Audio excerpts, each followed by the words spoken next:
Ready.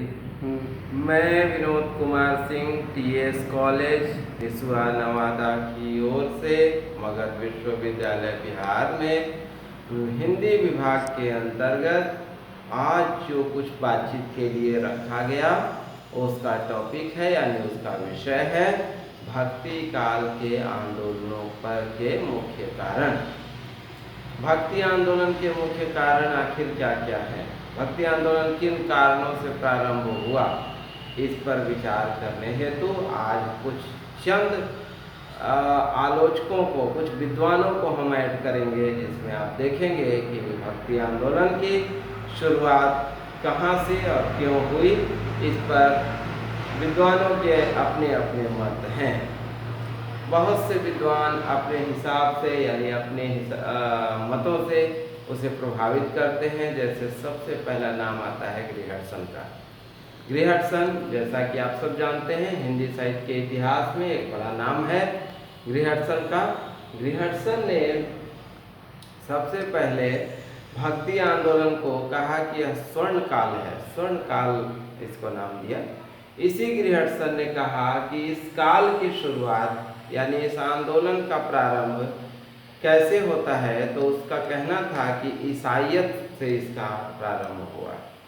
Kashmir के वादियों से यह कहा गया कि बुद्धों ने, बौद्धों ने कुछ ऐसा किया जिसके वजह से एक प्रकाश दौड़ गई और उसी प्रकाश ने भक्ति आंदोलन को जन्म दिया।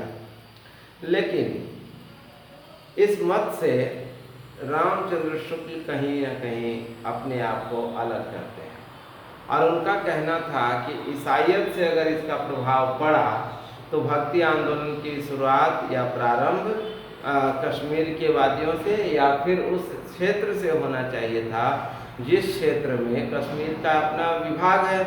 लेकिन ऐसा न होकर आखिर यह उत्तर भारत से यह आंदोलन क्यों शुरू होता है। इसलिए रामचंद्र शुक्ल ने अपने आप से यह सिद्ध कराया कि भक्ति आंदोलन का जो प्रारंभ है वो मुगलों के कारण यानी मुगलों के संस्कृति, वेशभूषा, खान पान और उनके एक जो भौगोलिक क्षेत्र का विस्तार है उसका ही देन है कि भक्ति आंदोलन प्रारंभ हो गया। हजारी प्रसाद द्विवेदी इस मत से सहमत नहीं है। हजारी प्रसाद द्विवेदी का कहना है कि अगर देखिए कि यदि भक्ति आंदोलन की शुरुआत इससे मान लेनी चाहिए कि मुगलों के आविर्भाव से होता है, तो फिर भक्ति आंदोलन का प्रारंभ तो दक्षिण से हो रहा है। अलवार और नैनार, ये दो जो वैष्णव और शैव संप्रदाय हैं, इन दोनों संप्रदायों के मतों के अपने अपने प्रचार और प्रसार के कारण भक्ति आंदोलन का प्रारंभ दक्षिण से होता है। हजारी प्रसाद द्विवेदी का कहना है कि यदि भक्ति का शुरुआत या भक्ति का प्रारंभ दक्षिण से होता है, जिसको कि हम मद्रास का क्षेत्र कहते हैं, हैदराबाद का क्षेत्र कहते हैं, यदि यहाँ से इसकी शुरुआत है तो फिर उत्तर भारत में तो वो एक तरह से वहाँ से ली गई उदाहरण है, तो फिर मुगलों का शासन का कोई मतलब नहीं बनता है।